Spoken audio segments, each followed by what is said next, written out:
Prions ensemble.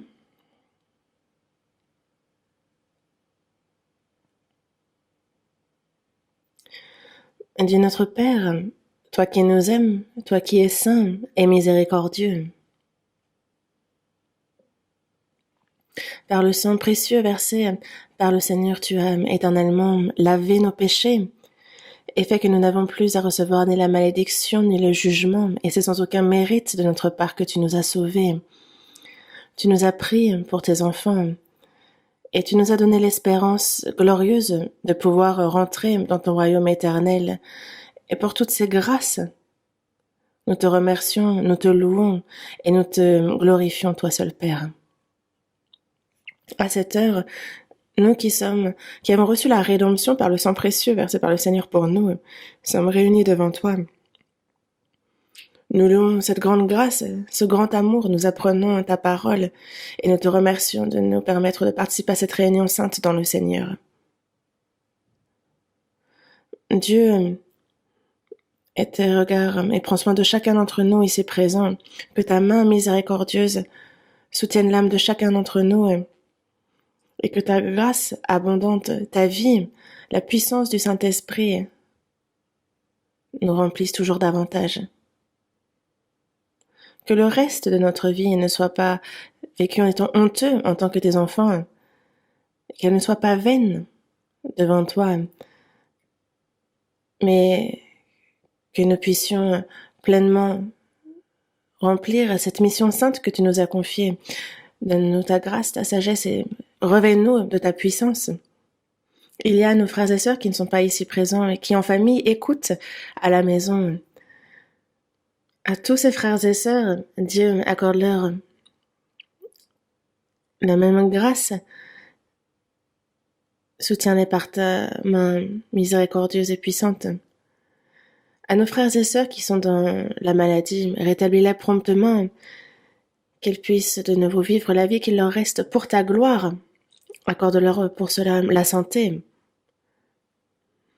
Et à nos frères et sœurs qui font face aux difficultés, ceux qui souffrent de longues maladies, ceux qui rencontrent des difficultés, souviens-toi de chacun d'eux et accorde-leur la grâce adéquate qu'ils puissent vivre le reste de leur vie en obéissant à ta parole, qu'ils vivent pour ta gloire. Seigneur, toi qui reviens bientôt, que nous puissions nous tenir sans être honteux devant toi, guide-nous en ce sens. Tu nous donnes la parole dont nous avons besoin en ton temps, tu nous montres la voie qu'il nous faut suivre. Et encore maintenant, enseigne-nous comment il nous convient d'agir, que nous ne soyons pas des auditeurs oublieux face à ta parole, mais que nous la pratiquions dans notre vie et que ta volonté sainte, nous la mettions en œuvre et que nous puissions ainsi être utilisés précieusement pour ton œuvre. Guide-nous en ce sens. Nous avons prié au nom du Seigneur Jésus. Amen.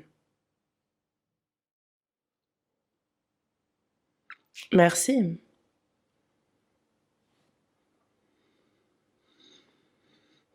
Ouvrons la Bible à la seconde épître à Timothée, chapitre 2. Seconde épître à Timothée, chapitre 2.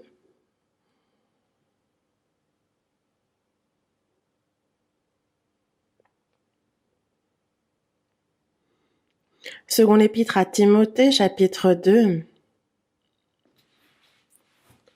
versets 3 et 4. Seconde épître à Timothée, chapitre 2, versets 3 et 4. Souffre avec moi comme un bon soldat de Jésus-Christ. Il n'est pas de soldat qui s'embarrasse des affaires de la vie, s'il veut plaire à celui qui l'a enrôlé.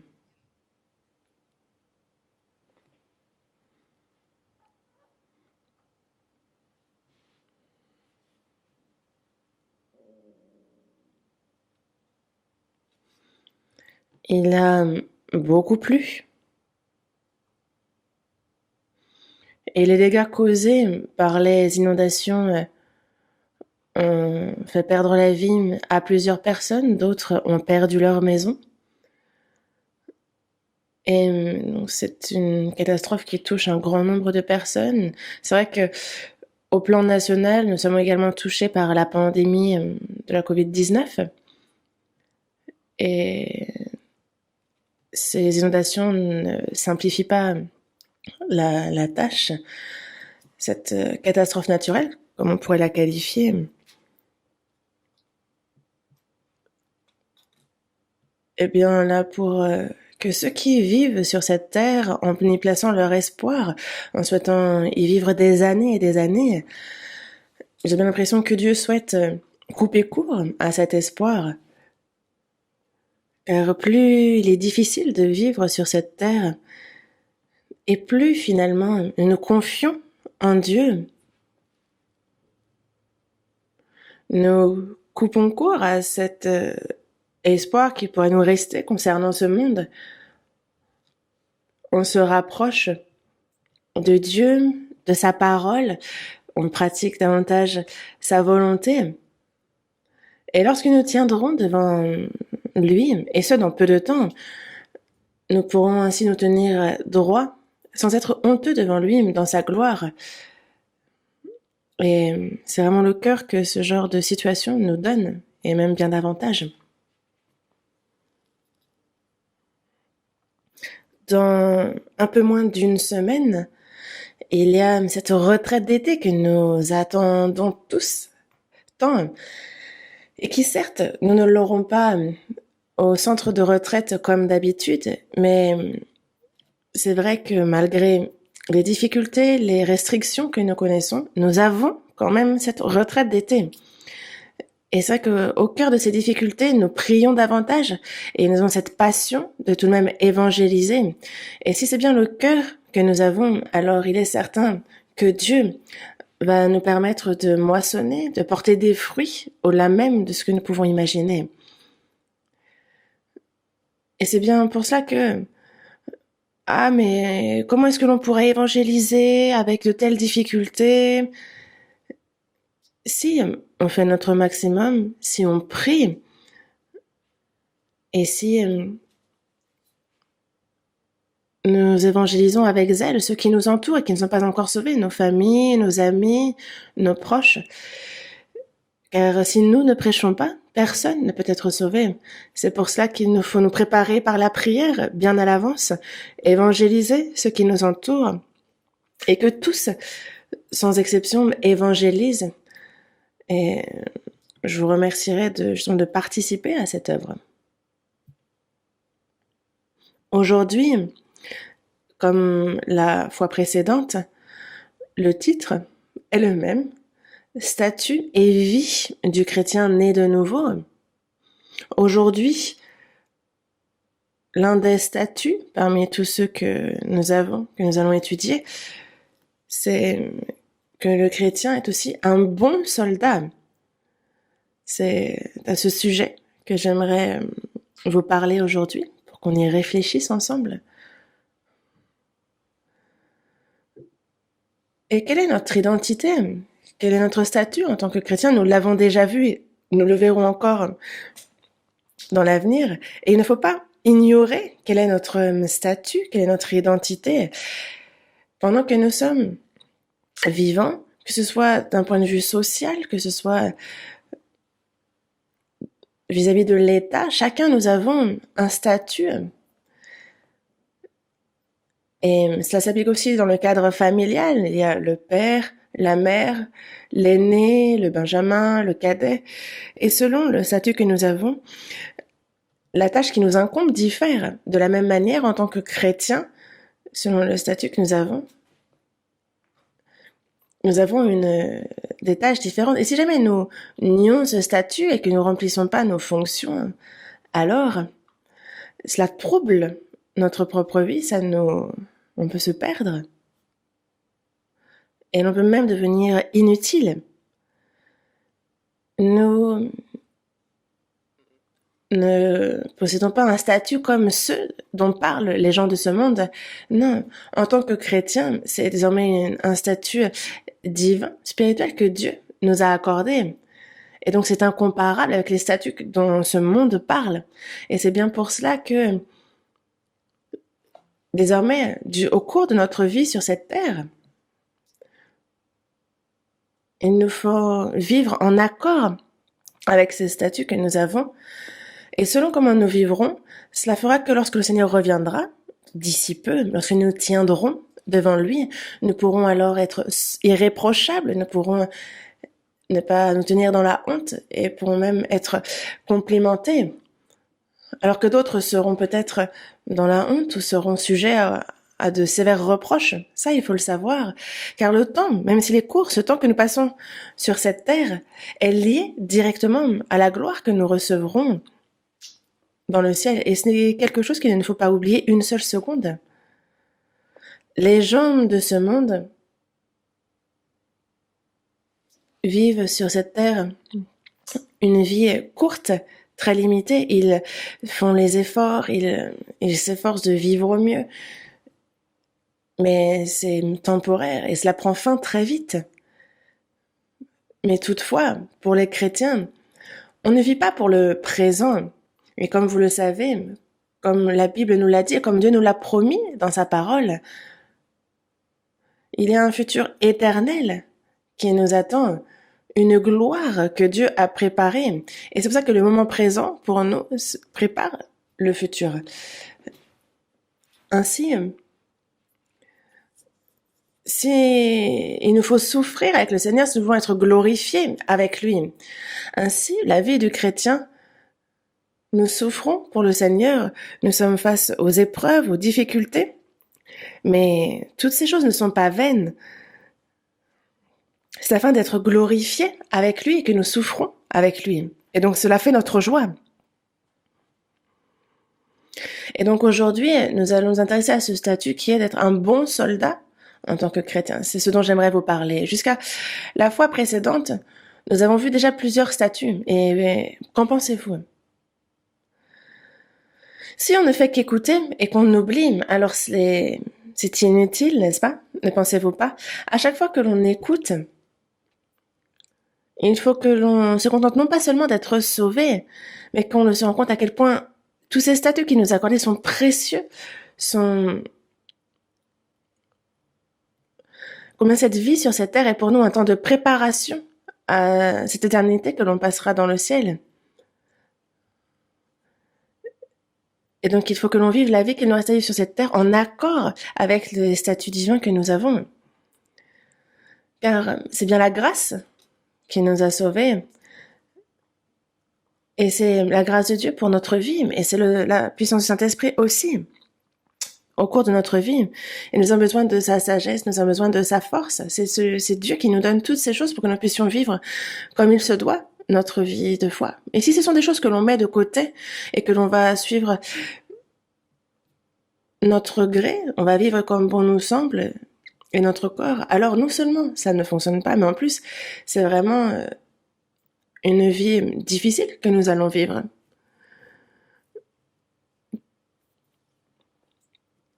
Car si la personne est véritablement sauvée, Dieu va faire en sorte qu'elle soit châtiée jusqu'à ce qu'elle comprenne qu'elle ne peut rien sans Dieu. Dans la seconde épître à Timothée, dans les versets que nous venons de lire, on voit l'apôtre Paul qui lui-même était persécuteur de ceux qui croient en Jésus, mais par la grâce et par la puissance du Saint-Esprit, il fut sauvé. Et il est l'un des plus grands apôtres du Nouveau Testament. Vous savez bien qu'il a écrit la moitié des livres qui constituent le Nouveau Testament.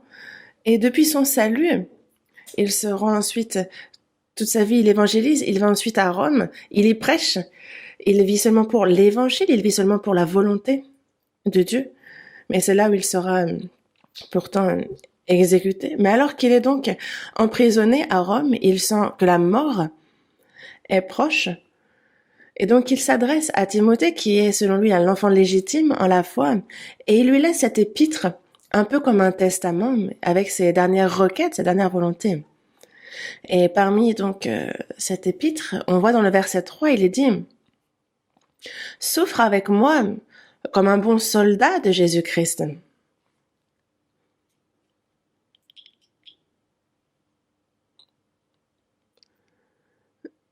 comme un bon soldat de Jésus-Christ.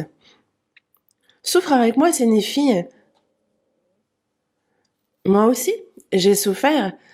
Dans la première épître aux Corinthiens, chapitre 11, verset 1, il est dit « Soyez mes imitateurs, comme je le suis moi-même de Christ. » Le Christ n'est pas seulement notre sauveur, mais toute sa vie nous montre et est pour nous un modèle qui nous enseigne comment nous-mêmes, en tant que chrétiens, nous devons vivre notre vie. Et dans Hébreux, chapitre 5, il est dit que Jésus lui-même a appris, bien qu'il fût fils, l'obéissance par les choses qu'il a souffertes et qui, après avoir été élevé à la perfection, il est devenu pour tous ceux qui lui obéissent l'auteur d'un salut éternel. Même Jésus, qui est le Fils unique de Dieu, il n'a pas seulement accompli le salut, mais il a appris, bien qu'il fût fils, l'obéissance par les choses qu'il a souffertes. Il nous montre ainsi ce qui nous attend. Il a été élevé à la perfection et il a d'abord appris à obéir à travers les choses qu'il a souffertes. Il est l'auteur d'un salut éternel. Et il nous montre aussi, il est pour nous un modèle dans la vie de foi et ce qu'il nous faut souffrir dans la vie de foi pour être élevé à la perfection. L'apôtre Paul dit « Souffre avec moi » au sens où lui-même a souffert et Timothée a beaucoup souffert et il s'est beaucoup efforcé pour prêcher l'évangile avec l'apôtre Paul et il faut que ça continue.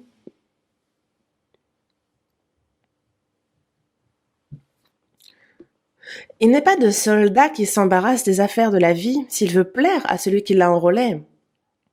On parle de soldat. Vous savez ce qu'est un soldat? Un soldat, un militaire.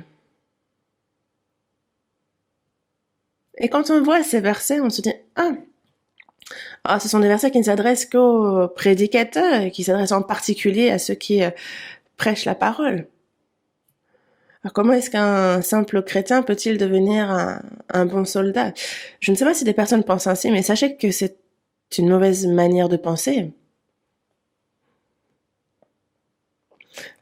La dernière fois, nous avons vu que nous étions serviteurs du Seigneur et que toute personne sauvée est certes enfant de Dieu, qu'il est aussi un sacerdoce royal, qu'il est aussi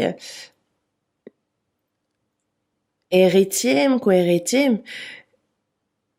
Mais ce n'est pas seulement tous ces bons aspects, nous sommes aussi serviteurs, comme nous sommes aussi tous bons soldats de Jésus-Christ. Et lorsque vous êtes dans l'armée, lorsque vous avez la guerre qui éclate, vous avez devant, comme auparavant, si vous regardez dans l'histoire, le roi était en première ligne. Vous avez le chef d'armée qui est également en première ligne, c'est lui qui se bat. Et c'est ainsi que les soldats qui sont derrière prennent courage pour aller combattre et qui peuvent se battre avec toute la vigueur qu'ils ont contre l'ennemi. Mais c'est vrai que dans les guerres actuelles, ce sont des guerres chimiques et par exemple, c'est pareil pour lors de la guerre de Corée. On avait donc les lieutenants, il y a les capitaines, les commandants, les généraux de corps d'armée, tous sont au front. Ils sont devant leurs troupes et ils se battent. Le lieutenant, justement, est au front, il est devant ses troupes et c'est lui qui lance la marche, c'est lui qui fonce devant. Et ce n'est pas quelque chose de possible si le lieutenant lui-même est dans la crainte et s'il a peur. Il en va de même pour les prédicateurs, c'est peut-être ceux qui sont sur le front. Ils pourraient être comparables au lieutenant. Mais nous sommes les soldats qui, derrière, nous battons aussi. Et ça, cela ne fait aucun doute. Il n'est pas de soldat qui s'embarrasse des affaires de la vie s'il veut plaire à celui qui l'a enrôlé. Évidemment, en temps de guerre, et même en temps de paix, il y a toujours des préparatifs en tant que soldat. Lorsqu'il y a justement l'ordre de mobilisation qui est envoyé, une fois reçu, on laisse de côté tout ce que nous sommes en train de faire et, et on entre dans les rangs. Auparavant, on se rasait la tête et on avait tous l'air d'être les mêmes. Une fois rasés, on se ressemblait tous. Ensuite, on revêtait l'uniforme. Et la seule chose qui importait à ce moment-là, c'était la nation, la patrie, se battre pour la liberté.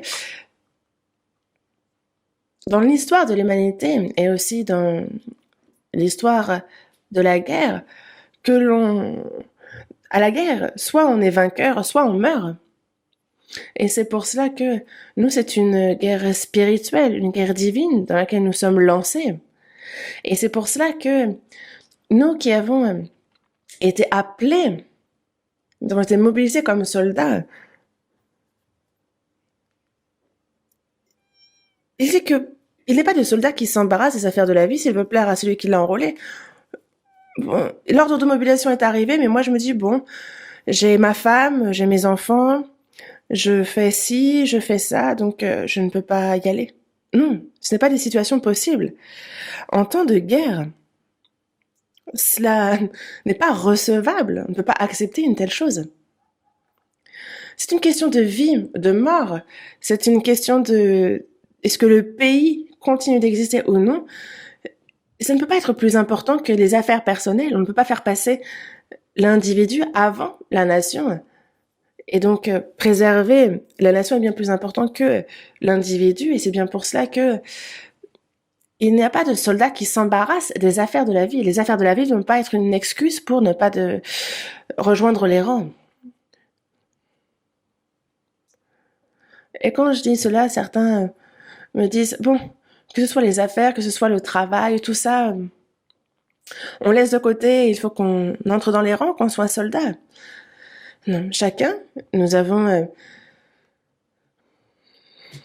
un poste, nous travaillons, mais nous, que nous vivons, que nous mourons, nous vivons pour le Seigneur. Et si nous mourons pour le Seigneur, nous faisons tout pour son royaume. Soit que l'on mange, soit que l'on boive, quoi que l'on fasse, c'est pour la gloire de Dieu que l'on fait. Comme il dit, je ne mourrai pas, je vivrai et je raconterai les œuvres d'Éternel. La seule chose qu'il nous faut faire, et c'est très clair, c'est justement prêcher cet évangile de servir Dieu. Et pour prêcher l'évangile, il y a ceux qui ont été appelés à enseigner. Et c'est ce à quoi ils se consacrent. Mais tout cela, notre but est clair, mais le moyen l'est aussi. On en a déjà parlé, prêcher l'évangile est notre ultime but. Et que soit le travail, ça c'est assembler les moyens pour pouvoir le faire au mieux. Et donc nous sommes tous, sans exception, de bons soldats. Et donc il faut se souvenir de cela. Soldats, et ne pas se dire, ah non, moi, j'ai pas envie d'entrer dans les rangs, moi, j'aime pas l'armée. Cela ne tient pas. Dans ce monde, il y a diverses raisons qui font que certains, soit ils n'entrent pas dans l'armée, soit ils vont non pas faire le service, mais travailler. Mais on ne peut pas fuir, on ne peut pas devenir un déserteur, sinon cela pose problème. Ainsi, il n'est pas de soldats qui s'embarrassent des affaires de la vie. Les disciples, lorsqu'ils ont été appelés par le Seigneur, qu'ont-ils fait? Ce qu'ils faisaient, leur famille, que ce soit les filets, que ce soit, par exemple, pour Matthieu, qui était à l'époque publicain,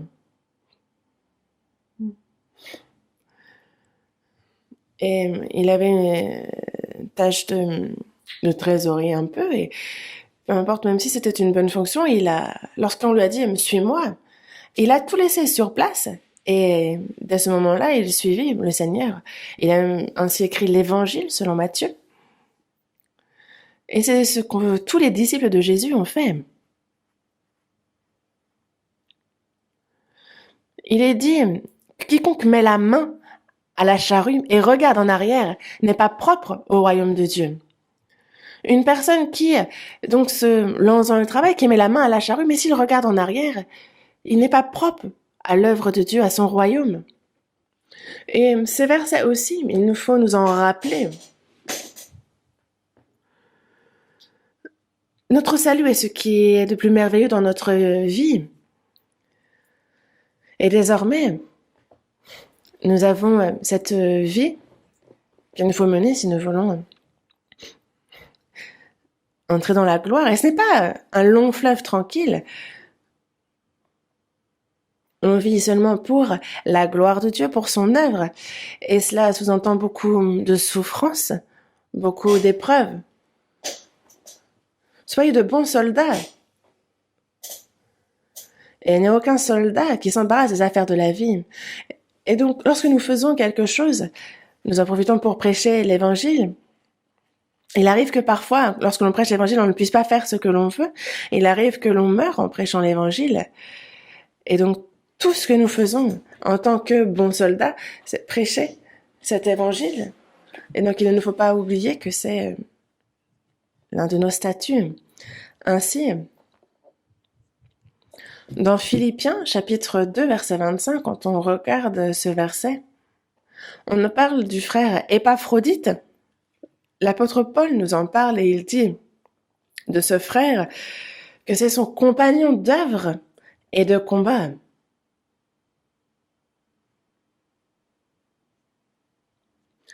Compagnon d'œuvre et de combat. Épaphrodite était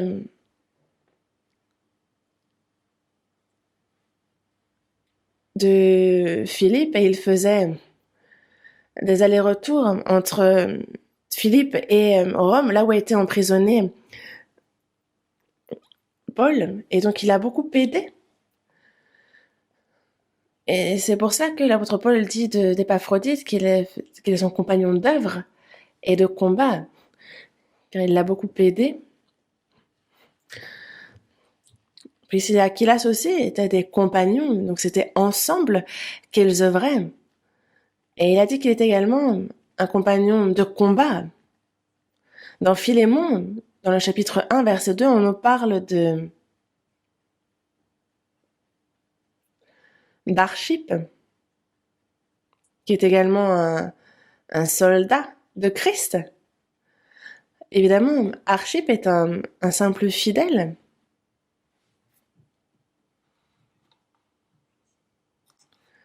Mais ce sont ceux qui se sont efforcés, qui se sont unis, qui ont participé à l'œuvre, compagnons d'œuvre et de combat. Et donc ça ne s'adresse pas à des personnes particulières.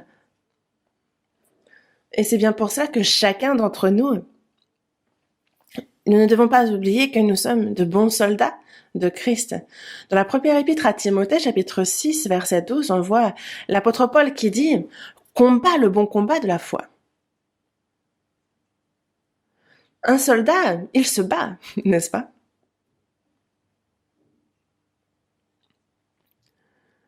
Et dans le verset 2, il est dit « Combat le bon combat de la foi, saisis la vie éternelle ».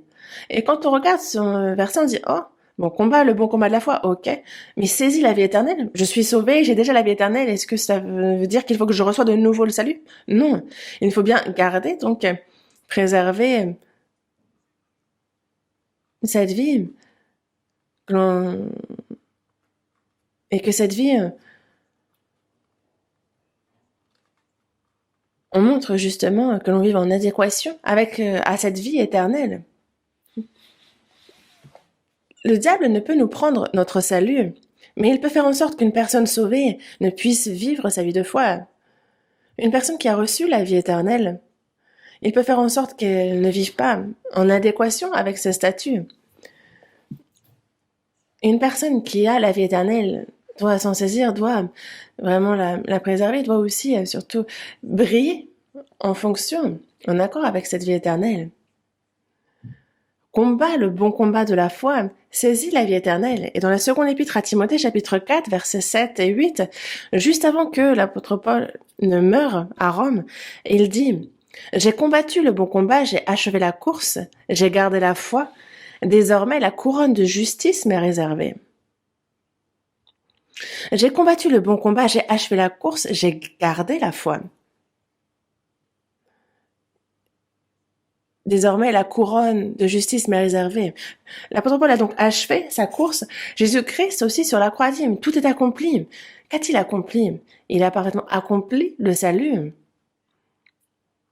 Et désormais, nous aussi, nous avons cette prédication de l'évangile qui est notre tâche. Et ça, c'est jusqu'à notre mort. Il y a un combat qu'il nous faut mener jusqu'au bout, jusqu'à la mort. Si nous souhaitons gagner la bataille, il faut d'abord connaître précisément qui est l'ennemi. Comment pensez-vous pouvoir vous battre si vous ne connaissez pas l'ennemi? Mais le premier ennemi que nous avons à combattre, selon vous, qu'est-ce? Cela peut surprendre, mais c'est nous-mêmes. Dans la première épître de Pierre, chapitre 2, verset 11, on nous parle justement de nous abstenir des convoitises charnelles qui font la guerre à l'âme.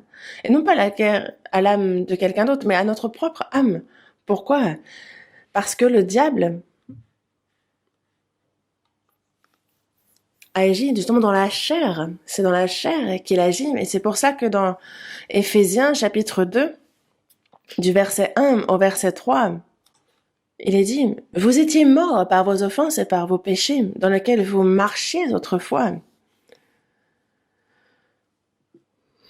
Donc, selon le train de ce monde, selon le prince de la puissance de l'air, de l'esprit qui agit maintenant, dans les fils de la rébellion, nous, en fait, avant de recevoir le salut, Satan, dans quoi est-ce qu'il agit? Il agit justement dans la chair. Et nous marchions donc autrefois selon le train de ce monde.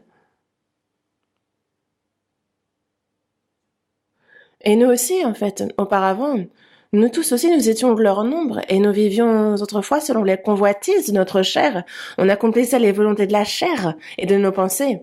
Et nous étions tous par nature des enfants de colère comme les autres. Nous avons suivi le diable, le train de ce monde, ce que nous suivions aussi la convoitise de notre chair. On accomplissait la volonté de la chair et de nos pensées.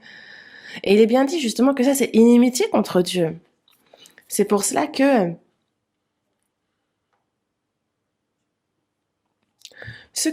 la volonté de notre chair, de nos pensées, faisait de nous vraiment par nature des enfants de colère, comme les autres. Et donc le diable, il agit à travers la chair de ces hommes. Mais après notre salut, il y a encore ce vieil homme qui n'a pas encore parfaitement changé. Le Saint-Esprit, chaque jour, nous renouvelle, il transforme ce vieil homme, mais il y a encore en nous, dans cette chair, le diable qui agit. Une personne sauvée aussi peut être utilisée par le diable. C'est pour ça que dans Romains chapitre 7, versets 22 et 23, il est dit « Je prends plaisir à la loi de Dieu selon l'homme intérieur. » Ici, c'est l'apôtre Paul qui parle de sa propre expérience. Après le salut, il y a cet homme intérieur qui vraiment prend plaisir à la loi de Dieu, qui souhaite vraiment obéir à Dieu, à sa parole. Il se réjouit, il prend plaisir à la loi de Dieu. Mais je vois dans mes membres une autre loi, la loi de la chair, qui lutte contre la loi de mon entendement et qui me rend captif de la loi du péché qui est dans mes membres. Donc il y a cette lutte entre la chair et l'esprit. Je vois dans mes membres une autre loi, une autre puissance, une autre autorité qui lutte contre la loi de mon entendement. Donc on voit le diable qui agit dans la chair afin que nous ne suivions pas la parole de Dieu, afin que nous ne vivions pas pour lui. C'est pour cela que dans Galates, chapitre 5, verset 17, il est dit que la chair a des désirs contraires à ceux de l'esprit, et l'esprit en a de contraires à ceux de la chair. Et ils sont opposés entre eux. Ils sont donc opposés entre eux. On a les désirs de la chair qui sont contraires à ceux de l'esprit. Et donc il y a cette lutte. il fait obstacle, afin que nous ne fassions pas ce que notre esprit veut faire. Et dans la première épître aux Corinthiens, chapitre 9, verset 27, l'apôtre Paul dit bien traiter durement son corps et le tenir assujetti, de peur d'être lui-même rejeté après avoir prêché aux autres. Dans sa chair, dans son corps, il y a toujours la chair qui s'oppose, qui lutte. Et c'est pour ça qu'il dit, je traite durement mon corps et je le tiens assujetti. Certaines personnes disent que, mais la chair est morte, etc. Non. Cette lutte contre la chair dure encore. Et donc, le premier des combats que l'on a à combattre, c'est celui contre la chair. Parce que il y a cette chair et ces convoitises qui luttent contre. Et en anglais, c'est bien dit against, c'est vraiment contre. Elle est ennemie, elle lutte, elle combat contre l'homme intérieur. C'est comme on a, par exemple, les globules blancs qui luttent contre les bactéries, contre les maladies qui pourraient entrer dans notre corps. Il y a ce système immunitaire qui lutte. Car si jamais le corps ne résiste pas, alors c'est les bactéries qui se développent et la maladie prend le dessus. Et par exemple, dans Romains, chapitre 8, verset 7, on nous dit que l'affection de la chair est inimitié contre Dieu. Parce qu'elle ne se soumet pas à la loi de Dieu et qu'elle ne le peut même pas. L'affection de la chair, la pensée de la chair, même si l'on est sauvé, il y a toujours cette affection de la chair et cette inimitié contre Dieu. Et quand on dit être inimitié contre Dieu, en anglais aussi c'est against God, c'est vraiment contre Dieu. Et donc c'est lutter contre, c'est être contre. Et en nous, il y a donc cet ennemi qui lutte contre Dieu. Et ça, il ne faut pas l'oublier, c'est quelque chose qu'il nous faut combattre, il faut se battre contre soi-même. C'est un combat, une lutte contre nous. Ensuite, l'ennemi qu'il nous faut combattre, c'est cette génération perverse, ce monde corrompu et méchant. Ainsi, dans Actes, chapitre 2, il y a ceux qui ont entendu l'enseignement des apôtres, et il leur a été dit à cette foule, sauvez-vous de cette génération perverse, sortez du milieu d'eux, sauvez-vous de cette génération perverse, car après notre salut aussi, cela nous poursuit. Et c'est pour cela que dans Éphésiens chapitre 2, verset 2,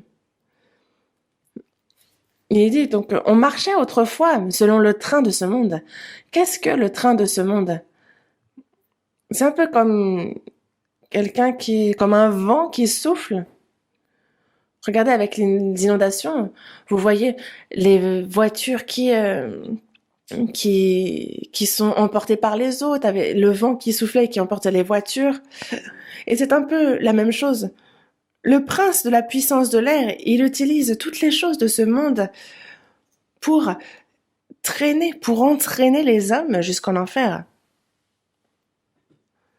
Le train de ce monde, et c'est quelque chose contre lequel il faut aller. Il ne faut pas suivre le sens de marche, il faut aller à l'encontre, dans le sens inverse, il faut remonter le courant. Et c'est pour ça qu'il nous est bien dit dans la première épître de Jean, n'aimez point le monde, ni les choses qui sont dans le monde, car si quelqu'un aime le monde, l'amour du Père n'est point en lui, car tout ce qui est dans le monde, la convoitise de la chair, la convoitise des yeux, l'orgueil de la vie, ne vient point du Père, mais vient du monde. Tout ce qui vient de ce monde, toutes ces choses méchantes, toutes ces choses dont le monde est rempli, dans Jean chapitre 12, on nous parle du prince de ce monde, et on nous dit que c'est le diable qui est le prince de ce monde. Et il dirige ce monde, il le gouverne par le mensonge. Et les ouvriers de Satan font de même. Ainsi, il faut donc nous combattre toute la méchanceté de ce monde, nous battre contre ce monde. Dans la Genèse, chapitre 3,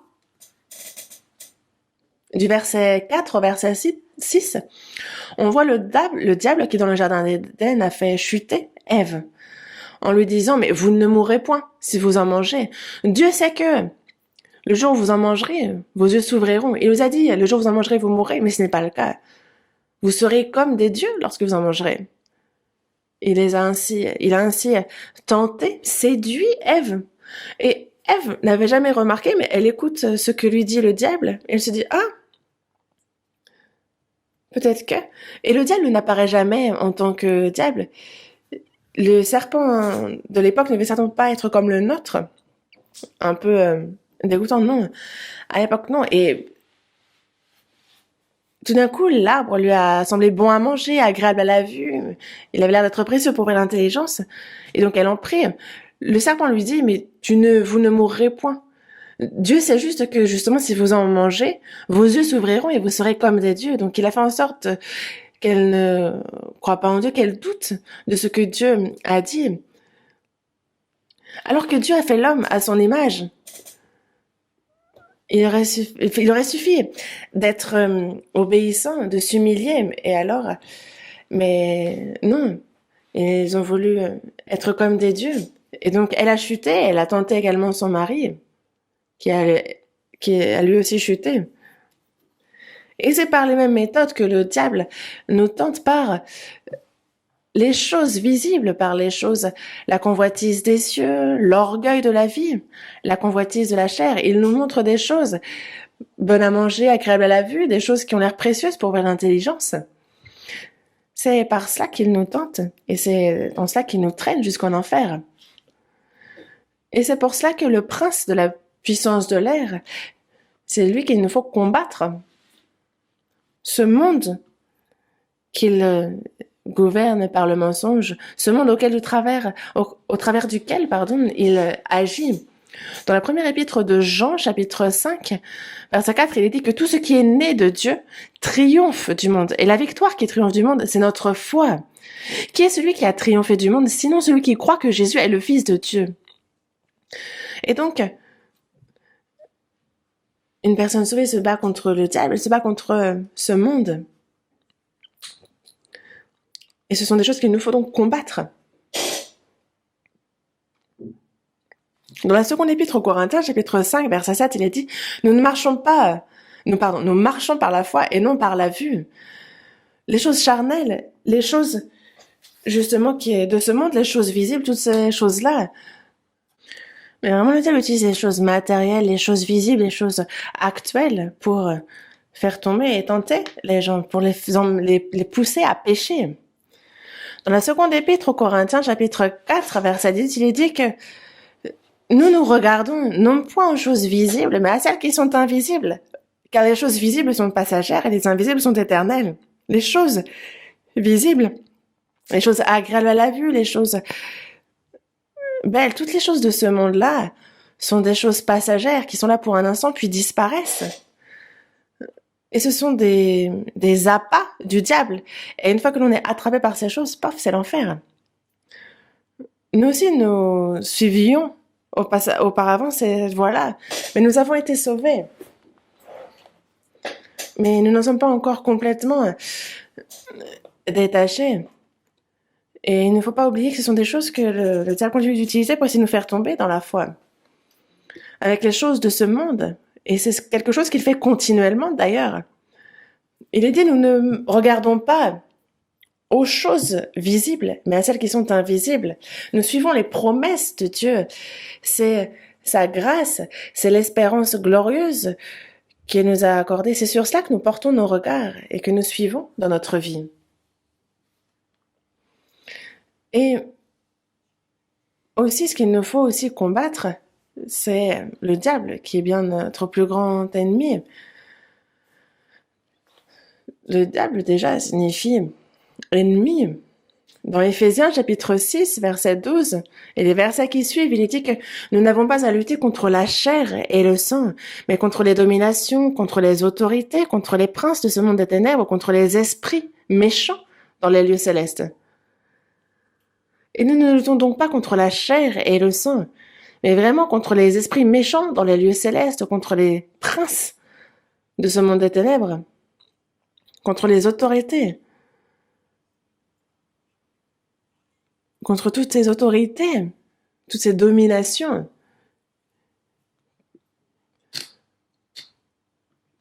Toute personne sauvée, sachez aussi qu'elles font justement partie, elles sont sous cette domination du diable. Et nous avons notre plus grand ennemi qui est le diable. Dans Ésaïe chapitre 14, du verset 12 au verset 15, on voit Satan qui, au départ, était un ange fait par Dieu, Lucifer, de son nom. Un ange particulièrement beau, mais qui, enorgueilli, souhaitant devenir comme Dieu, s'est corrompu. La Bible nous en parle dans divers passages. Et Lucifer n'était pas seul. Il y a un tiers de l'armée des cieux, des anges, qui justement l'ont suivi. Dans Matthieu chapitre 25, verset 41, on nous parle justement du diable et de ses anges, pour qui le feu éternel, l'enfer a été préparé. Le diable et ses anges corrompus, Dieu a préparé pour eux le feu éternel, lieu où il ne faut pas se rendre. On se dit, tiens, pourquoi est-ce qu'il ne l'a pas envoyé directement en enfer? Pourquoi est-ce qu'il l'a laissé sur cette terre en train de persécuter et de gêner les hommes? Pourquoi? Parce qu'il nous faut vaincre le diable.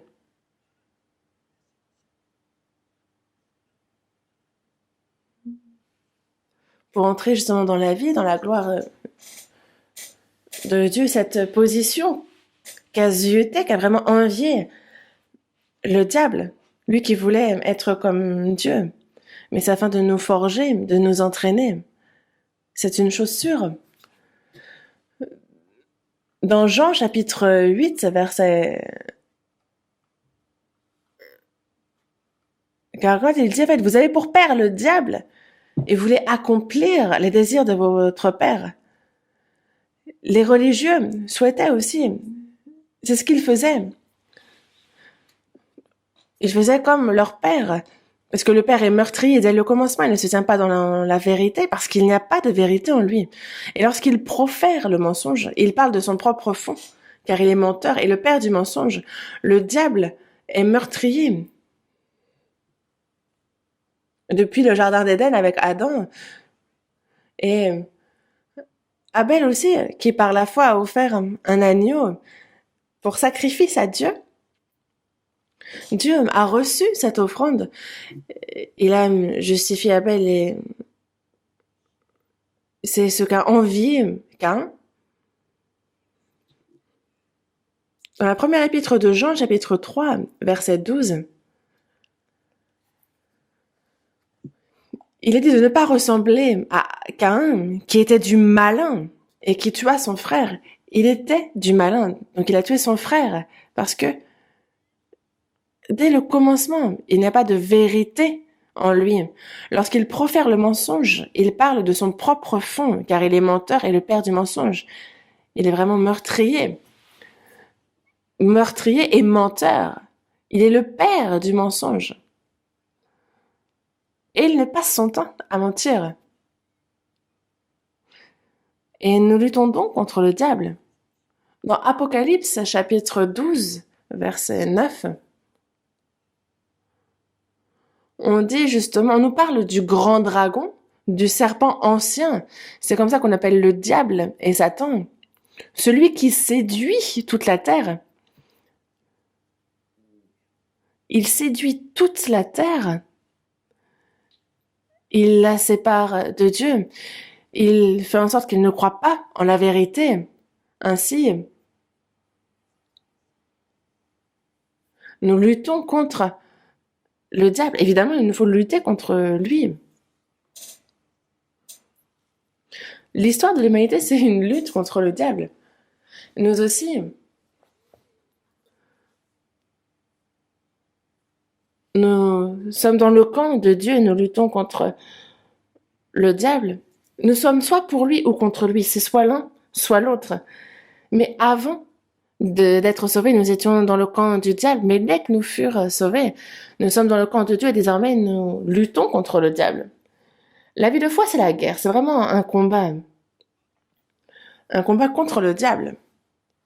Le diable, lui, est le second plus puissant. Et si ce n'est pas par la puissance de Dieu, nous ne pouvons pas lutter contre lui. C'est pour cela que dans la première épître de Pierre, chapitre 5, dans le verset 8 et 9, il est dit « Soyez sobres, veillez. Votre adversaire, le diable, rôde comme un lion rugissant, cherchant qui il dévorera. Donc résistez-lui avec une foi ferme. Parce que votre adversaire, le diable, rôde comme un lion rugissant, cherchant qui il dévorera. Et donc si on est dévoré, c'est l'enfer. Mais il cherche à dévorer les croyants. Mais nous, c'est avec une foi ferme, appuyée sur la Bible, que nous luttons, que nous lui résistons. Dans Jacques chapitre 4, verset 7, il est dit « Soumettez-vous donc à Dieu et résistez au diable, et il fuira loin de vous. » Il nous faut lui résister. On n'a pas à avoir peur. Soumettez-vous donc à Dieu, résistez au diable, et il fuira loin de vous. Dans le jardin d'Éden, Adam et Ève ont été séparés de Dieu. Ils n'ont pas obéi à sa parole, mais plutôt en celle du diable. Et c'est ce que le diable continue de faire dans ce monde. Ainsi, dans l'Ancien Testament, si on regarde dans l'Ancien Testament, on voit le diable qui agit à travers les faux prophètes. Et ces faux prophètes vont aller jusqu'à tuer les vrais prophètes, à les persécuter. Le peuple d'Israël est donc poussé à désobéir à la parole de Dieu, à commettre l'idolâtrie.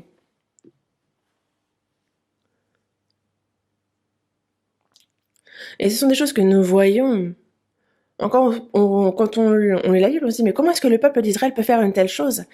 Mais c'est ce que le diable fait. Et si nous étions un peu plus aux aguets, si l'on suivait plus, si on se relâche, justement, le diable saisit l'occasion. Et c'est vraiment dommage que de voir que ceux qui sont sauvés, donc les bons soldats qui doivent justement lutter contre le diable, on en voit certains être languissants. On en voit certains qui, au contraire, ont l'air de ne pas être du bon côté. Le peuple d'Israël est un peuple envoyé comme témoin. On leur envoie Jean et ils l'ont rejeté. Ils l'ont persécuté. Et le roi Hérode, qui gouvernait sur Jérusalem à l'époque, lui a coupé la tête. Les religieux juifs ont rejeté le Christ.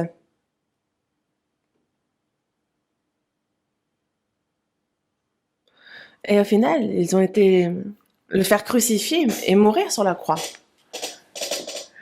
Jésus a ressuscité. Mais les religieux juifs l'ont su mais n'y ont pas cru. Et ils ont cherché à couvrir la vérité par d'affreux mensonges. Et ça, c'est dans l'histoire. Et ils ont menacé les apôtres qui prêchaient la parole. Ils les ont frappés, les ont emprisonnés et les ont tués. Et ils ont continué à persécuter l'Église. Regardez ce que le diable fait et combien il agit. C'est bien l'œuvre du diable. En fait, Satan est vraiment comme une ombre. Partout où Dieu agit, il est derrière pour essayer de contrer cela, pour que les âmes ne soient pas sauvées. Il agit en ce sens et cherche à faire obstacle. On voit justement dans Luc chapitre 8, on voit l'apôtre Paul qui prêche.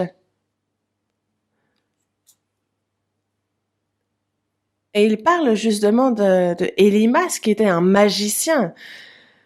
En fait, il fait toujours opposition. Il cherche à détourner de la foi. le proconsul. En fait, c'est vraiment un homme qui est donc ennemi de Dieu, qui cherche à détourner de la foi les hommes. Il n'a de Dieu que pour les richesses. Il est un faux prophète. Et dans Luc, en fait, il y a justement la parabole du semeur. Et il est bien dit que cette semence, c'est la parole. Mais il y a ceux qui entendent. Mais ensuite, le diable vient et il enlève de leur cœur la parole, de peur qu'ils ne croient et soient sauvés. Eux qui n'ont pas véritablement compris la parole, eux qui sont là, c'est vrai, c'est pas vrai. Ceux qui sont dans l'hésitation ainsi, le diable vient, il enlève de leur cœur la parole, de peur qu'ils ne croient et soient sauvés, donc ils ne s'en souviennent plus. Il va jusqu'à enlever de leur cœur la parole afin qu'ils ne soient pas sauvés. On voit bien les obstacles qu'il met pour le salut, contre le salut des âmes. On fait en sorte qu'ils croient et le diable fait en sorte qu'ils ne croient pas.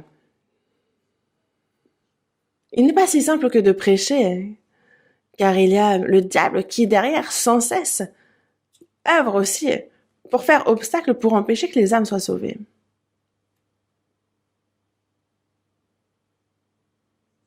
Dans la seconde épître aux Corinthiens, chapitre 4, versets 3 et 4, il est dit, on nous parle justement de cet évangile qui est encore voilé, mais il est voilé pour ceux qui périssent, pour les incrédules dont le Dieu de ce siècle, le diable donc, a aveuglé l'intelligence. Et c'est afin qu'ils ne visent pas briller la splendeur de l'évangile et de la gloire de Christ. Donc il voile, il aveugle l'intelligence afin que les gens ne voient pas la splendeur de l'évangile. Et ça, c'est quelque chose qu'il faut que nous sachions. Car la prédication de l'évangile, c'est une lutte ardente contre le diable qui, lui, cherche à faire obstacle. Il nous faut prier davantage. Il nous faut vraiment être revêtus de la puissance de Dieu et prêcher avec courage, car sinon, pensez-vous que vous puissiez lutter contre le diable? Imaginez, regardez combien il est rusé, combien il est aussi fort et puissant. Ainsi, Satan fait des idoles, fait que et les hommes adorent ces idoles, il crée de fausses religions et il fait de même au sein des soi-disant chrétiens. Il change l'évangile et il fait de faux évangiles auxquels les hommes croient, il prêche un autre évangile. Ainsi, les gens certes croient, mais ce n'est pas en la vérité qu'ils croient. Et ce en quoi ils croient, ils sont finalement tentés par le diable et ils sont conduits en enfer. Et cela se passe aussi parmi les soi-disant chrétiens. Nous avons pu le remarquer en évangélisant jusqu'à présent. Ceux qui me disent Seigneur, Seigneur n'entreront pas tous dans le royaume des cieux. Beaucoup disent Seigneur, disent croire en Jésus, mais cela n'a rien à voir avec Dieu. Ils ne parlent de choses qui ne sont pas dans la Bible, ce n'est pas en la vérité qu'ils croient. Et c'est ce que le diable fait, il produit de faux évangiles, de faux Jésus. Dans la seconde épître aux Corinthiens, chapitre 11, verset 4, en fait, il dit « Si quelqu'un vient vous prêcher un autre Jésus que celui que nous avons prêché, ou si vous recevez un autre esprit que celui que vous avez reçu, ou un autre évangile que celui que vous avez embrassé, vous le supportez fort bien. » Il y a un autre Jésus, non prêché par les apôtres. Qu'est-ce qu'un autre Jésus? Crois en Jésus. Le diable dit d'accord, mais il propose un faux Jésus. Personne ne croit en un faux Jésus. Ils s'imaginent que c'est le vrai et ils y croient. Ils croient, mais c'est un faux Jésus. C'est une contrefaçon, un Jésus qui ne sauve pas. Ils disent avoir reçu le Saint-Esprit, ils s'imaginent que c'est l'Esprit Saint, mais en fait, c'est un mauvais esprit. Et ça, je l'ai vu à maintes reprises. Ils se pensent sauvés, mais ils ne le sont pas. Quand j'évangélisais à Mokpo, il y avait une église dont le pasteur de cette église, qui est venu écouter le séminaire. Et donc, il a beaucoup apprécié le séminaire, il a demandé à ce qu'on vienne dans son église prêcher. On l'a fait, évidemment. On a prêché. Et toute l'église était en train de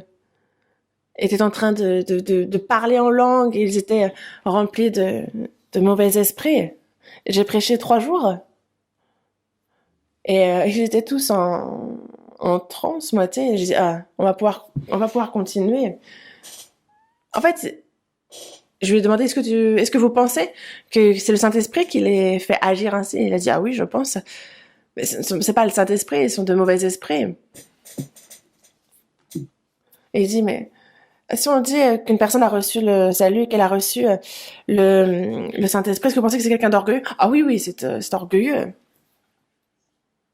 Ils étaient dans la jalousie, dans les disputes. Tout ça, ce sont bien des preuves que c'est le diable qui agit à travers ces personnes. Et donc, il manquait aussi le discernement.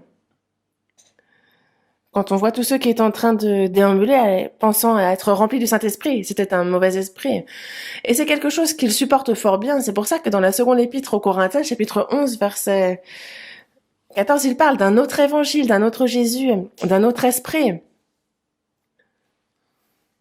fait, ce sont de faux apôtres, des ouvriers trompeurs, déguisés en apôtres de Christ. C'est vraiment le diable qui agit. Il est bien dit vraiment, en fait, ils sont déguisés en apôtres de Christ. Ils se disent apôtres, mais ce sont de faux apôtres, des ouvriers trompeurs. Vraiment des ouvriers du diable. Mais ce n'est pas étonnant, puisque Satan lui-même se déguise en ange de lumière. Donc il n'est pas étrange que ces ministres aussi se déguisent en ministres de justice, mais leur fin sera selon leurs œuvres. Le diable aussi était vraiment un ange de lumière au départ. Et vraiment, c'est sous cette forme-là qu'il se présente comme un ange de lumière, comme en disant il faut être bon, il faut être pur, il faut faire de bonnes œuvres. Mais par contre, il ne prêche pas l'évangile. Il enlève l'évangile. Il y a des esprits qui prêchent d'être méchants, d'être mauvais, mais ce ne sont pas les plus forts. Il leur dit d'être bons, d'être gentils, de faire des bonnes œuvres, de beaucoup donner, d'être zélés, parce que c'est juste l'évangile qu'ils ne donnent pas, et ils savent que c'est ce qui les conduira en enfer. Dans Matthieu chapitre 24, verset 24, Jésus dit bien, dans la fin des temps, il s'élèvera de faux Christ et de faux prophètes, et ils feront de grands prodiges et des miracles, au point de séduire, s'il était possible, même les élus. Dans la seconde épître aux Thessaloniciens, chapitre 2, on nous parle de l'apparition de cet impie qui se fera par la puissance de Satan, avec toutes sortes de miracles, de signes et de prodiges mensongers, et avec toutes les séductions de l'iniquité pour ceux qui périssent, parce qu'ils n'ont pas reçu l'amour de la vérité pour être sauvés. On voit bien que c'est la puissance de Satan qui permettra à cet impie d'apparaître. Et il va vraiment utiliser tout ce qui est possible pour séduire par l'iniquité. En faisant des idoles. Et il va même faire parler cette idole. Et c'est avec beaucoup de miracles, toutes sortes de miracles, de signes, de prodiges mensongers. Et les personnes qui n'auront pas le discernement, en fait, ils penseront aller au ciel alors qu'ils sont en train d'aller en enfer, entraînés par le diable. Nous, il nous faut connaître justement les desseins du diable. Dans la seconde épître aux Corinthiens, chapitre 2, verset 11, il est dit de ne pas laisser à Satan l'avantage sur nous, parce que nous n'ignorons pas ses desseins. Il nous faut donc connaître ses desseins pour ne pas lui laisser l'avantage. Connaître ses ruses, ses plans. Et nous prêchons l'évangile. Et c'est vraiment se battre contre le diable. Et pensez-vous qu'il est simple de se battre contre le plus grand des ennemis possible?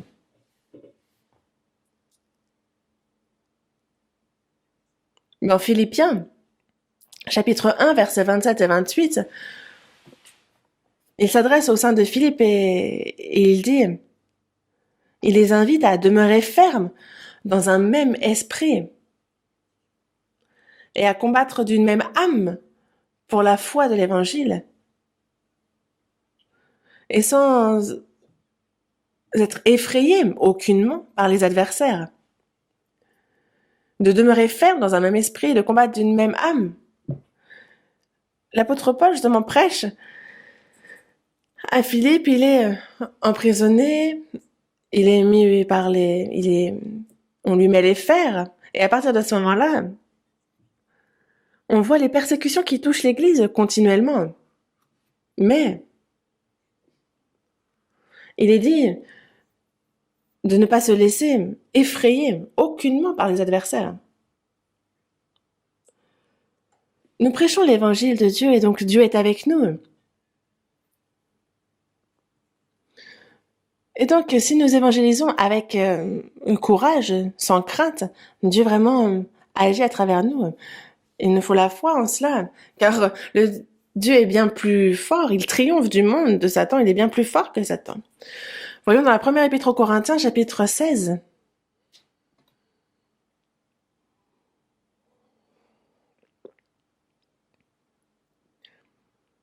Première épître aux Corinthiens, chapitre 16.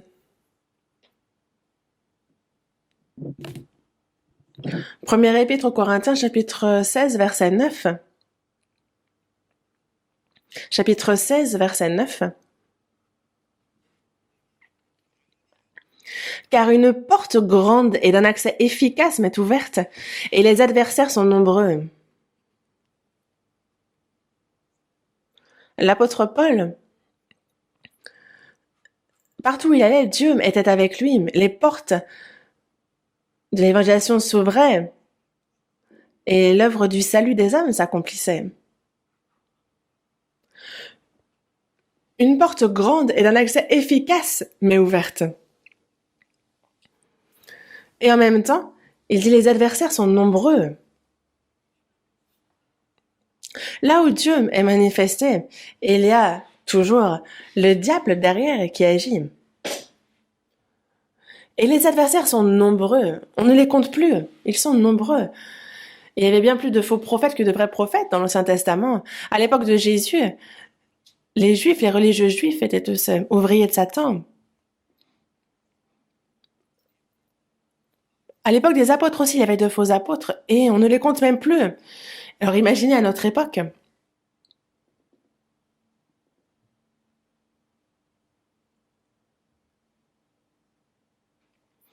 Et moi aussi, alors que j'évangélisais, après mon salut, en fait, avant mon salut, durant 2 ans, je prêchais et je me suis beaucoup efforcée de prêcher l'évangile aussi, d'évangéliser, que ce soit dans les parcs, que ce soit dans les campagnes, que ce soit dans les villes, même si c'était en plein été et que je transpirais partout où j'allais, j'évangélisais. Mais une fois sauvée, je l'ai fait davantage. Et c'est vrai que quand j'y pense, cette année, ça fait 58 ans que je suis sauvée. Je suis encore imparfait. Mais même si je suis imparfait, Dieu a vraiment agi avec moi et j'ai vraiment cherché à évangéliser. Mais une chose que j'ai retenue, c'est que partout où l'œuvre de Dieu se manifeste, alors les adversaires sont nombreux. L'œuvre du diable se manifeste aussi. En 1969, et plus de 8 ans après, que ce soit à Mokpo, que ce soit à Gwangju, que ce soit à Suncheon, Yeosu, même des fois jusqu'à Jeonju, même jusqu'à Daejeon, je faisais des allers-retours. Et je ne me reposais pas et j'évangélisais constamment. Et à l'époque, en fait, on avait très peu d'assemblées en Corée. Mais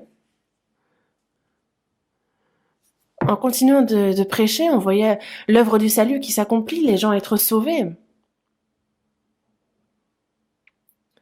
Mais en même temps que l'œuvre du salut s'accomplissait, on voyait toutes les autres dénominations, toutes les autres doctrines qui, eux, luttaient contre nous. Ils proféraient toutes sortes de mensonges, disant ah eux, ils cherchent à détruire l'Église, ils ont des pensées farfelues, ils ont une doctrine qui est fausse. Et pourtant, en même temps, Dieu rassemblait vraiment beaucoup de monde et sauvait un grand nombre de personnes. Donc, il bloquait, c'était vraiment un miracle, mais il bloquait ceux qui étaient contre nous. Honnêtement, s'il n'avait pas été là, moi, je ne sais pas où j'aurais été à l'époque. Mais vraiment, Dieu lutte avec nous. une porte grande d'un accès efficace mais ouverte, l'évangélisation s'ouvre et en même temps il y a, en même temps, beaucoup d'adversaires. Ça va ensemble. Là où il y a l'œuvre de Dieu, il y a aussi l'œuvre du diable. Vous connaissez Martin Luther, lui qui était prêtre catholique. Il était professeur de théologie, zélé, particulièrement intelligent. Mais il a vu ce que les catholiques faisaient et le doute s'est immiscé en lui. Car quand on disait pape à l'époque, il était même bien plus important et plus puissant que l'empereur romain à l'époque. Et le pouvoir, l'influence des catholiques de l'Église catholique était très forte. Il lisait Romains chapitre 1, verset 17, il a vu que c'est par la foi que l'on est sauvé. Et il reçoit le salut. Et il se rend compte que tous les enseignements catholiques sont faux. Et que c'est pour cela qu'il écrit les 95 thèses contre les indulgences, afin de dire ce qui ne va pas. Et il a collé cette affiche-là sur les portes de la cathédrale.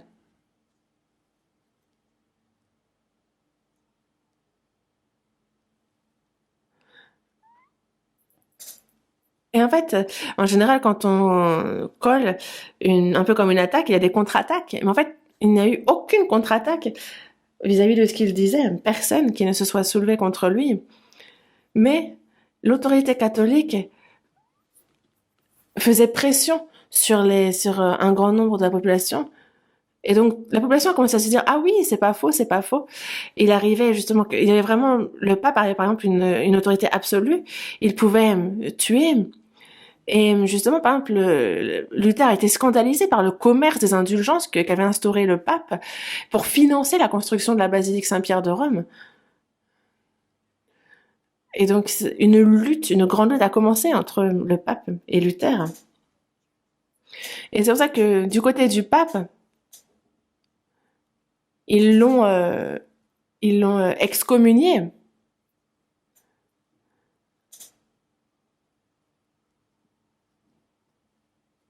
Et Luther a brûlé tous les documents catholiques qu'il avait.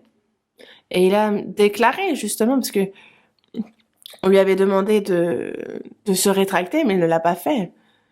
Il a dit, moi, c'est avec la puissance de Dieu que je vais me battre.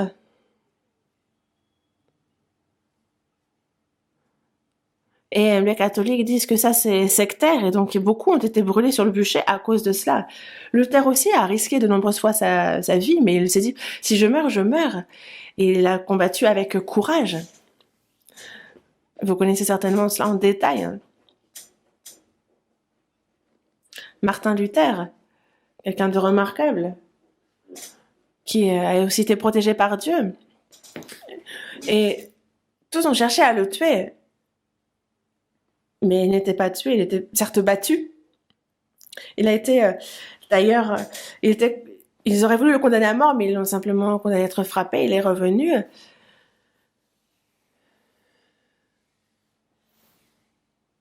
Mais il n'est donc pas mort, même s'il avait l'air vis-à-vis de ses amis.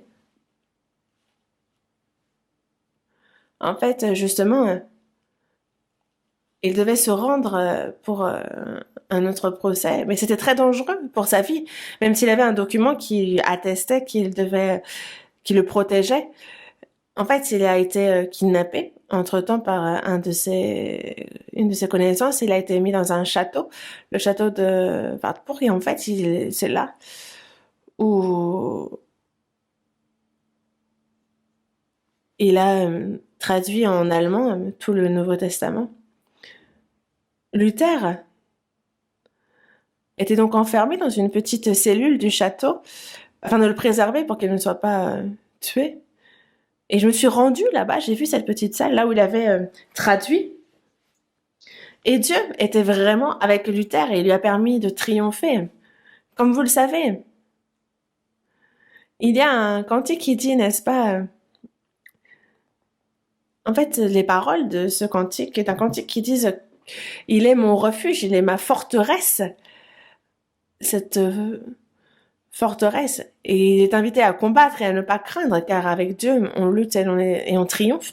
C'est Luther qui a écrit ce cantique. En fait, il a lancé le protestantisme par sa réforme. Et c'est vraiment protester. C'est donc une réforme qui proteste, qui est contre les catholiques, et c'est Luther qui a lancé ce mouvement. Et ça continue encore. Voyons dans la première épître aux Thessaloniciens, chapitre 2.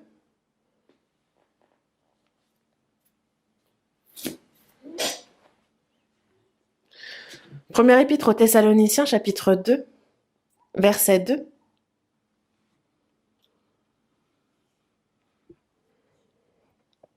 Après avoir souffert et reçu des outrages à Philippe, comme vous le savez, nous prîmes de l'assurance en notre Dieu pour vous annoncer l'évangile de Dieu au milieu de bien des combats.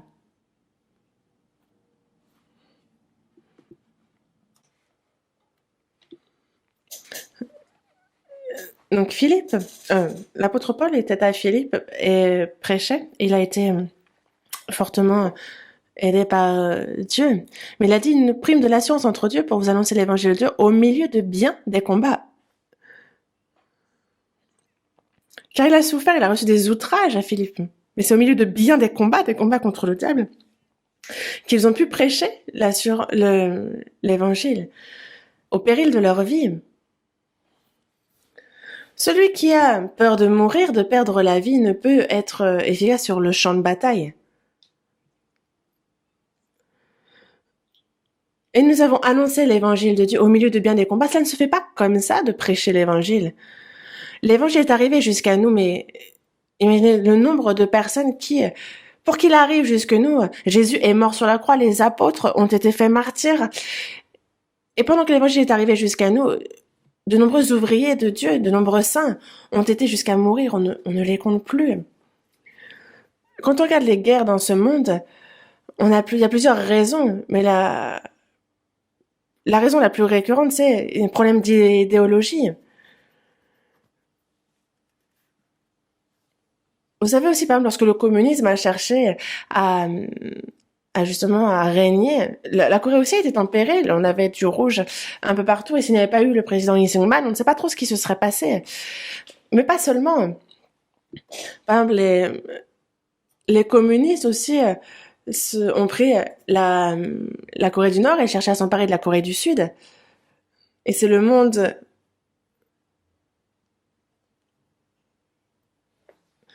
de nombreux pays du monde qui ont voulu préserver la paix et qui ont donc été envoyés pour lutter contre le communisme. Mais est-ce qu'il n'y a pas de nombreuses personnes qui sont mortes? Si, un grand nombre, vous le savez, n'est-ce pas? Pourquoi? Pour la liberté. Ils ont été jusqu'à mourir, à lutter pour la liberté. Et s'ils n'avaient pas été là, est-ce que vous pensez que vous auriez la liberté que vous connaissez aujourd'hui? Que ce soit les autorités communistes ou que ce soit les autres, il n'est pas simple de lutter contre cela. Mais il y a une guerre bien plus bien plus enflammée, qui est celle contre le diable.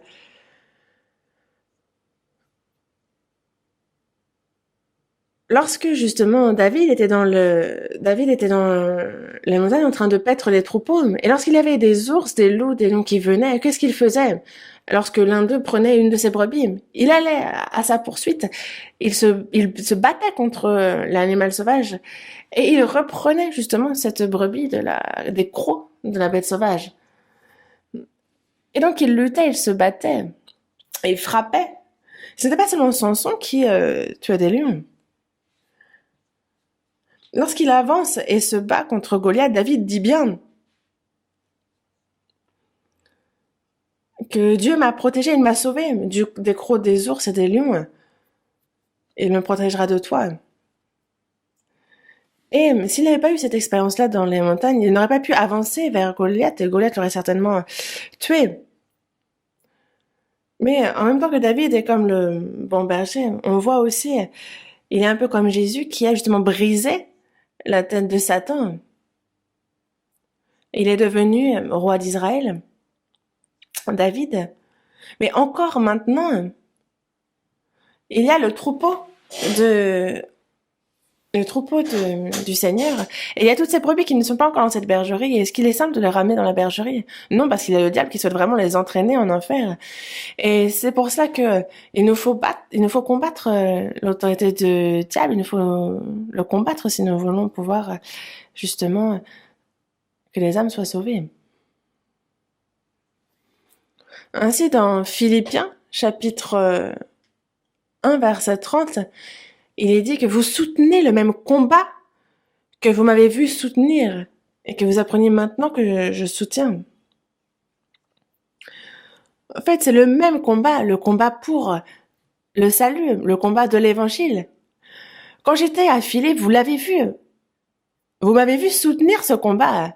Vous avez vu que je soutiens ce combat quand j'étais à Philippe et maintenant je suis à Rome et je prêche, même si je ne sais pas quand est-ce que je vais mourir. En fait, ils en ont entendu parler, les saints de Philippe. Et il dit, vous soutenez le même combat. C'est le même combat que nous menons. Qu'allez-vous donc faire?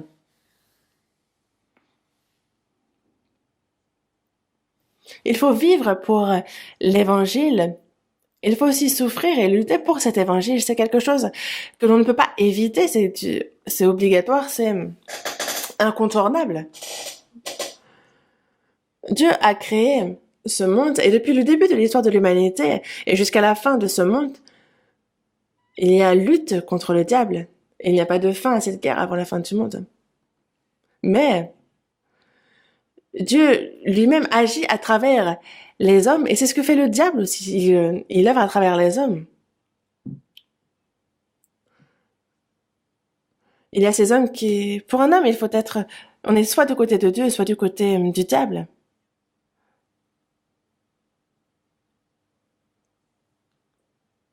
Et nous sommes désormais dans le camp de Dieu. Et nous ne devons pas être des déserteurs, mais nous devons aller au front et lutter, nous battre contre le mensonge. C'est une guerre contre les mensonges, contre tout ce que le diable fait de faux. Ainsi, nous sommes des bons soldats qui combattons contre la puissance de l'air.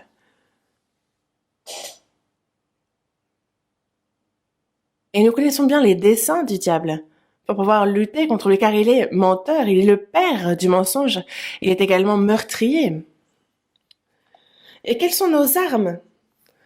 La parole, la vérité, qu'est la Bible. C'est en elle que qu'on s'appuie, qu'on se fonde. Et il nous faut justement donc nous avons les épreuves qui nous exercent. Car souffre avec moi comme un bon soldat de Jésus-Christ. Mais pour devenir un soldat courageux, que faire? Il faut être entraîné, exercé. Ainsi, dans la première épître de Pierre, chapitre 1, versets 5 à 7, il est bien dit: à vous qui, par la puissance de Dieu, êtes gardés par la foi pour le salut, prêt à être révélé dans les derniers temps. C'est là ce qui fait votre joie, quoique maintenant, puisqu'il le faut, vous soyez attristés pour un peu de temps par diverses épreuves. Mais c'est afin que l'épreuve de votre foi, plus précieuse que l'or périssable, justement, est pour résultat la louange. Donc, il le faut que l'on soit pour peu de temps attristé, on a des épreuves, notre foi est éprouvée. Mais en fait, on s'en réjouit. Pourquoi? Parce que l'épreuve de notre foi est plus précieuse que l'or périssable.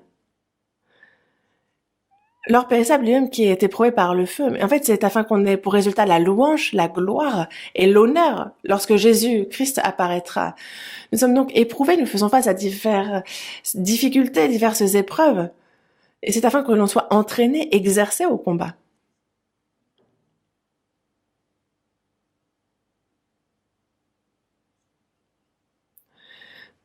C'est comme l'or. L'or, en fait, pour qu'il soit pur, on le met dans le feu, puis dans l'eau froide, on le frappe avec le marteau afin que, justement, les scories s'en aillent. On le met dans le feu brûlant, on va le frapper avec le marteau. Comme il nous le dit dans Job, il sait néanmoins quelle voie j'ai suivie. Et s'il m'éprouvait, je sortirais pur comme l'or. Il faut savoir qu'il y a donc des épreuves qui nous éprouvent. Et si on n'est pas éprouvé, si on n'est pas entraîné, exercé, on ne peut pas devenir une armée forte.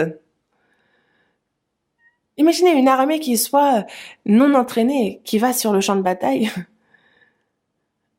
C'est une catastrophe. Il y a un entraînement particulier qu'il faut recevoir. Il y a les forces spéciales qui ont reçu un entraînement tout à fait particulier et qui sont même bien plus efficaces. Et nous aussi, nous sommes entrés, nous sommes exercés de manière toute particulière. Et lorsque l'on traverse ces épreuves, alors on peut devenir vraiment une armée puissante de forts soldats.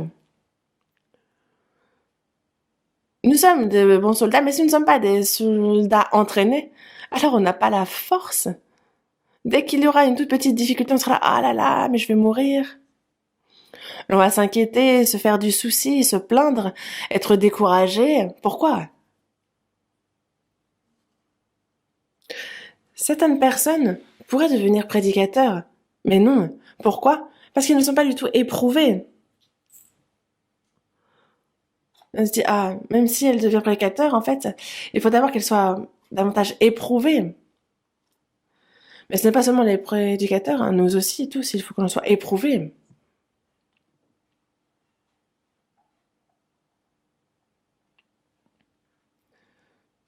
Et donc, c'est à travers plusieurs épreuves que Dieu nous fortifie et qu'il nous perfectionne. Vous savez qu'il a éprouvé Moïse, qu'il a éprouvé Joseph, et qui est, par exemple, pour Moïse, il en a fait un grand guide, un grand prophète. Il l'a fait pour les prophètes dans l'Ancien Testament, pour les apôtres dans le Nouveau Testament. À travers ces épreuves, à travers ces difficultés, il les a perfectionnés, il les a fortifiés.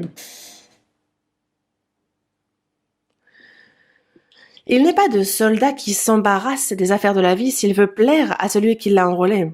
Il nous faut plaire à celui qui nous a enrôlés. Et c'est Jésus-Christ qui nous a enrôlés. Il est notre chef d'armée. Et donc lui qui nous a enrôlés, nous a appelés au combat. Mais qu'est-ce que vous pouvez faire si vous désertez tout le temps? Ou si l'on n'est pas formé? On va arriver sur le champ de bataille, le chef va dire oh, mais c'est quoi cette équipe? Si on souhaite plaire à celui qui nous a enrôlés, il nous faut être entraîné. Il nous faut être courageux, devenir de bons soldats, entraînés. Et alors on peut vraiment être utile dans les rangs. Dans Hébreux chapitre 5, verset 8, il est dit que bien qu'il fût fils, Jésus-Christ a pris l'obéissance par les choses qu'il a souffertes.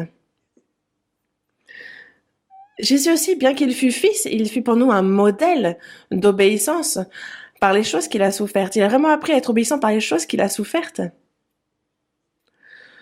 Dans la première épître de Pierre, chapitre 5, verset 10, il est dit que le Dieu de toute grâce, donc qui nous a appelés en Jésus-Christ à sa gloire éternelle, après que vous aurez souffert un peu de temps, il vous perfectionnera lui-même, il vous affermira, vous fortifiera et vous rendra inébranlable. Il nous appelle à entrer dans sa gloire éternelle. Mais c'est lui qui fait que l'on souffre un peu de temps afin de nous perfectionner, de nous affermir, de nous fortifier, de nous rendre inébranlables. Et ça, c'est possible à travers les souffrances. C'est lorsque l'on souffre un peu de temps, quand on a nos regards tournés vers le ciel, vers son royaume. Si l'on meurt dans la lutte, alors c'est la meilleure chose qui puisse nous arriver. Et vous, qu'allez-vous faire?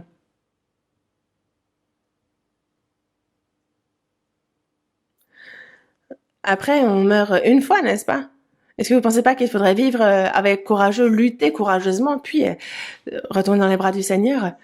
Dans Éphésiens chapitre 3, il est dit qu'il faut être puissamment fortifié par son esprit, par l'esprit de Dieu qui est en nous. C'est lui qui nous fortifie. C'est vraiment par sa puissance, par la puissance du Saint-Esprit, par sa puissance, par sa sagesse, par son courage que l'on peut devenir de bons soldats. Et il y a aussi ces épreuves, il nous faut souffrir, il nous faut être entraîné pour pouvoir prêcher cet évangile avec courage et que l'on peut ainsi lutter contre le diable. N'oubliez pas que vous êtes de bons soldats de Christ.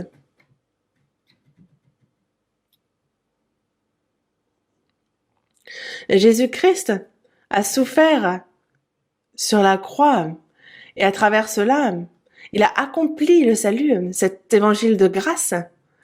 Et les chrétiens qui prêchent cela, vous pensez que c'est un évangile qui puisse être prêché sans que les saints ne souffrent? Non, c'est au travers d'épreuves, de souffrances, au travers du sacrifice que d'autres âmes peuvent être sauvées, que cet évangile est prêché. C'est la méthode fixée par Dieu. C'est pour ça que dans Actes chapitre 20, verset 24, l'apôtre Paul dit bien « Je ne fais pour moi-même aucun cas de ma vie comme si elle m'était précieuse, pourvu que j'accomplisse ma course avec joie et le ministère que j'ai reçu du Seigneur Jésus, d'annoncer la bonne nouvelle de la grâce de Dieu. » Et donc pour annoncer la bonne nouvelle de la grâce de Dieu, lui-même n'a pas fait cas de sa vie.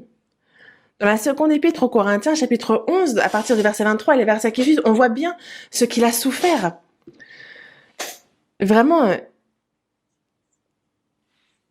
il a été plusieurs fois emprisonné, plusieurs fois en danger. Il a reçu bien des coups. Il a failli mourir. Il a été frappé par les Juifs, 40 coups moins 1.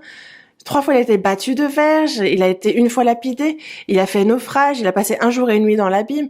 Il était en péril sur les fleuves, en péril de la part des brigands, en péril de la part de ceux de sa nation, de la part des frères, des faux frères.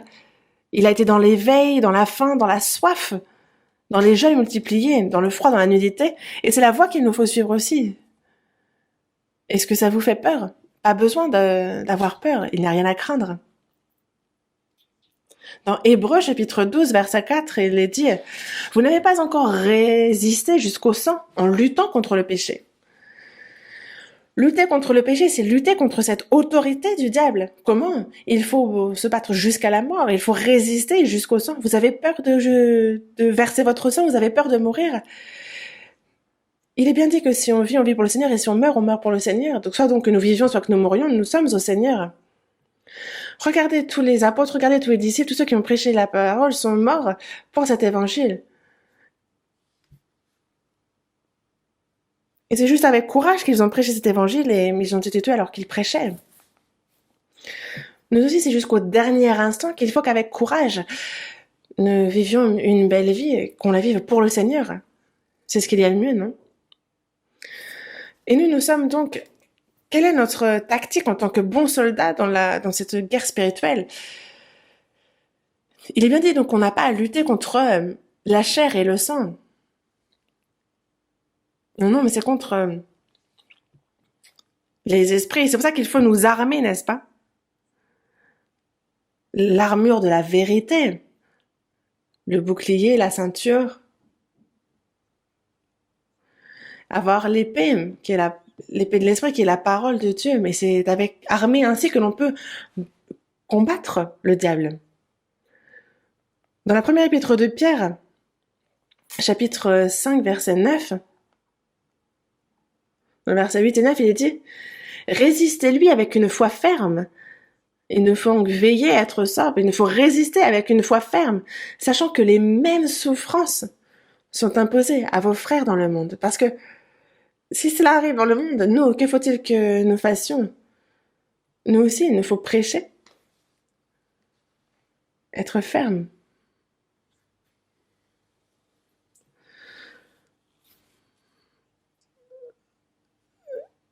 Soumettez-vous donc à Dieu et résistez au diable et il fuira loin de vous. Puisque Dieu est avec nous, il fuit forcément. Satan est un serpent dont la tête est brisée. Et il en va de même pour ces sous-fifres, il n'y a rien à craindre. Le triomphe est pour nous. Dans Romains chapitre 16, verset 20, il est dit « Le Dieu de paix écrasera bientôt Satan sous vos pieds ». Dieu, le Dieu de paix, n'écrase pas seulement Satan, il écrase bientôt Satan sous nos pieds. C'est nos pieds qui bientôt écraseront Satan. Dans Apocalypse, chapitre 3, versets 20 et 21, il dit que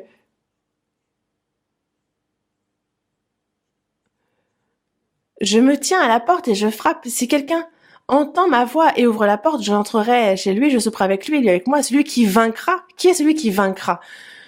Celui qui vaincra, il s'assiera avec moi sur mon trône, comme moi j'ai vaincu. Et je me suis assis avec mon Père sur son trône, donc il a vaincu et nous vaincrons aussi. Si l'on combat jusqu'au bout, l'on est vainqueur. Voyons un dernier passage dans Apocalypse, chapitre 12. Apocalypse, chapitre 12, verset 11. Apocalypse, chapitre 12, verset 11. Lisons ensemble ce verset. Ils l'ont vaincu à cause du sang de l'agneau et à cause de la parole de leur témoignage, et ils n'ont pas aimé leur vie jusqu'à craindre la mort. Ici, ils, donc plusieurs frères et sœurs, ils l'ont vaincu à cause du sang de l'agneau et à cause de la parole de leur témoignage, et ils n'ont pas aimé leur vie jusqu'à la mort. Qu'est-ce qu'ils ont vaincu? C'est l'autorité du diable, du serpent, ils l'ont vaincu à cause du sang de l'agneau et à cause de la parole de leur témoignage. Notre arme, c'est le sang de Jésus et la parole. Et ils n'ont pas aimé leur vie jusqu'à craindre la mort. Ceux qui prêchent l'évangile n'aiment pas leur vie. Ils la donnent et ils peuvent ainsi vaincre. Et ils participeront à la gloire du Seigneur. Dans une semaine, nous avons la retraite d'été. Et sachez que c'est une lutte contre le diable quand on prêche cet évangile.